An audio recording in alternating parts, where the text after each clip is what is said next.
So, guys, Ghana just played their final match of the 2026 World Cup group stage. But there are a few questions I want to ask this manager. Why didn't he start Fatawu in this match? That's the only question I'm asking. Someone in the comment section even help me. Like, why didn't he start Fatawu? Why? He keeps bringing this guy off a bench. This guy is not a super sub. This guy is an excellent player. He should have started over Wusu today. When he came off the bench, he brought a lot of impact. In fact, he played better than some of the players who played full 90 minutes today. Yes, he made a reckless mistake in the 9 minutes of the game where he could have just sweated across and Ghana would have equalized, but he just blew it. But his overall performance was better than most of the players on the pitch today. He played very, very good football, and I don't know why this guy keeps coming off the bench. Honestly, if this guy had started in this match, Ghana would have scored one or two goals. Ghana would have drawn this match, or at least finessed the win in this game. Now I want to give every player a rating. Honestly, I keep doing this rating. Now Livakovic, the Croatia goalkeeper, I don't think this guy made a lot of errors in this game. I want to give him a 6. Then Stanisic, another very, very excellent right back. I want to give Stanisic a 6. Then you have Sutalo. I'll give this guy a 7.5. Pongrajic 7. Perisic, I'll give this guy to 7. This guy is a very, very, very good player. He has been playing on the high level of football for a very, very long time. He scored in the World Cup final, I think, in 2018 or something. And he has a very, very good history and legacy. I think he used to play for Tottenham. He totally floored Van Dijk, and he's a wonderful footballer. I really love this guy. I loved how he played. He was one of the best players in the whole pitch. He was one of the best players for Croatia. You move into that Croatia midfield, you have a very, very excellent player like Luka Modric. You see that corner this guy took? I want to ask you guys, which current Ghana Black Star midfielder can ping the ball onto a player's head perfectly like how Luka Modric did it? How Luka Modric did it. You saw how he pinged the ball through the air and like it perfectly landed on the guy's head. He's one of the best passers of the ball. He's one of the best midfielders of all time. One of the best midfielders of all time. I'll keep saying this thing. This guy is one of the best midfielders of all time. When it comes to just doing all of those things that Pedri and Kevin De Bruyne have been doing, this guy can do it times 10. And I really love this guy's performance in the match. I feel like he deserved one of the match and 10/10 rating for him. Then we move on to a player like Kovacic. You can regard this guy as a Chelsea legend. I'll give him an 8. You move on to Vlasic. This is the guy who scored that header that put the dagger in Ghanaians' hearts. But apart from the header he scored, I feel like he was not good in the game. He was not good at all. He scored a header. Apart from that, he vanished. Then you look at Sukic, the number 10 for Croatia. Yes, he was very, very influential in their win. He scored a goal. He made a lot of key passes in the game. And he provided a lot of good chances for Budimir. But sadly, Budimir could not convert them. Talking about Budimir, I'll give him a 5. He was not good this match. I don't know what he was doing. Then Baturina, another player we're going to talk about. This guy was subbed off in the game, and I didn't see his impact.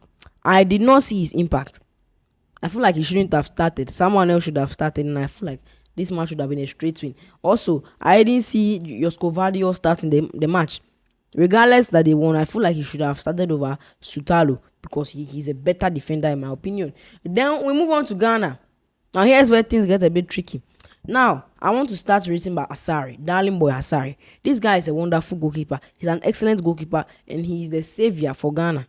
He has come into this Ghana team when we had Atizigi and was it some other goalkeeper, Walcott or something. This guy has come to take the role as our first choice goalkeeper. He has been very, very excellent for Ghana in the last few matches. He kept 2 clean sheets. This is today he considered 2 goals, but he's a wonderful goalkeeper. I feel like the reason why England did not win Ghana is because England did not take shots from outside the box. You see, we're looking at this Croatia team, they shoot from any angle that they feel like they can score. Thomas Tuchel is a manager that used to coach Chelsea. He wants you to get in the final third before you take a shot, and those tactics will not work against Ghana because Ghana are a team that will play a very, very tight defense and a very, very strong midfield. That is why they couldn't score Ghana. But look, England only shot like 3 balls from outside the box. If they had shot all the 23 shots they had in that match, every single one of those 23 shots was from outside the box. I'm telling you, Asari would have collected. He would have seriously collected. He would have been devastated. They would have cracked his chest. Because anytime Croatia player gets the ball at a spot where they feel like I can shoot from here. I can shoot from here. I can pass from here. They shoot from where they feel like they can shoot. They hit the ball from where they feel like they can hit the ball. They don't get to a suitable position where they are comfortable before they shoot. They shoot anytime they think they can shoot. And that is why Ghana lost this game today.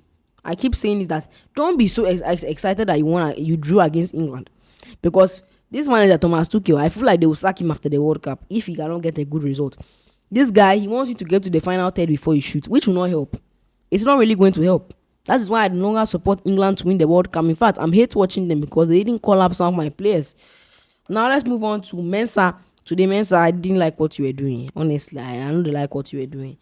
I'll give you a 6. We move on to Lucasen. This is the guy who scored that goal for Ghanaians and gave us hope. But with this guy, I want to give him a 7. Apart from the goal he scored, I really didn't. He wasn't really seen top like that, even though he was not bad.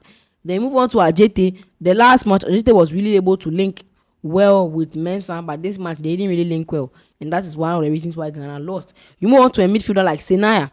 This guy is good at locking down left wingers, but today he was not able to lock down anyone. This Botswana guy who is not even good was staring Senaya's back. Then move on to Thomas Partey. In the last 3 matches that Partey has played, Partey has been one of the best midfielders for Ghana. Very, very excellent goalkeeper. You see, this guy was one of the reasons why Arsenal were able to constantly get good finishes in the Premier League when he was playing for Arsenal.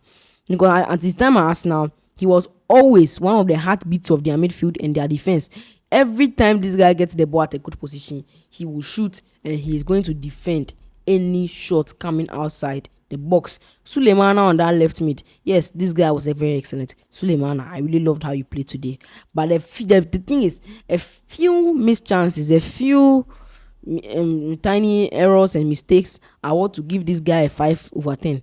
Yes, I saw that there was quality in him today, but today he was not seeing top. The quality was there. I was seeing flashes of brilliance, but overall I wasn't really seeing what the guy was trying to do, but he was good. You move on to the right wing where we have Antoine Semenyo. Yes, this guy did not have a good game today, but regardless of that, I love him. He plays for Manchester City. You must keep in mind that in the Premier League, he was able to bag about 17 goals. He was one of the best right wingers in the Premier League. He should be in the Premier League team of the season.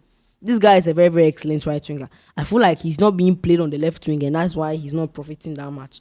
But he was not bad today. I'll give him a 6. Then we move on to Owusu. With Owusu, we have a whole different case. He was trying to create chances for Jordan Ayew, but I don't really know what happened. It's like when he was trying to create the chances, there was some miscommunication in the talk. You know, in football, you must always shout for the ball. You must always call for the ball. I feel like some of the missed calls for the ball were not there, and that's one of the reasons why he couldn't give any chances to Jordan Ayew. You want to Kwasi Sibo. Yeah, this guy is very, very good, but he was playing like he's tired. I feel like they should bench him for the next game. He was playing like he's tired and he wants to go and sleep, and it was an error from him that led to the goal that Croatia scored. Then Jordan Ayew, today he didn't play well. I'll give him a 4. And that was it. So you move on to the statistics. This is better statistics than England, because in this match, Ghana had about 6 total shots. In Croatia had 8. In the last match, Ghana had 2 shots. One was on target. Then Croatia had how many shots? 8. So keep in mind that Ghana are doing better. England were able to put about 23 shots on us the last time. And all of them were around the final third, most of them.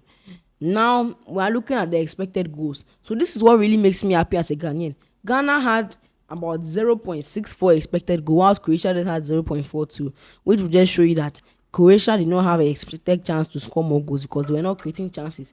Ghana had 2 big chances in this game to score, but keep in mind we couldn't take our chances, and that is why we lost. Croatia had 4 shots on target. Ghana had 1. Possession was balanced. This was basically end-to-end football. The counter-attack technique that this coach is trying to play today worked, just that the goal was not coming. The goal that came was from a set piece, a free kick. And yes, the player, was it Fatah, who confused the goalkeeper to make the mistake. But it was a very, very smart move there. They didn't take offside for that, which makes me happy. If you look at the FIFA official ranking, Croatia are 11th, whilst Ghana are 73rd. So for Ghana to not concede over 3 goals to Croatia, it's a W for us. It's a W.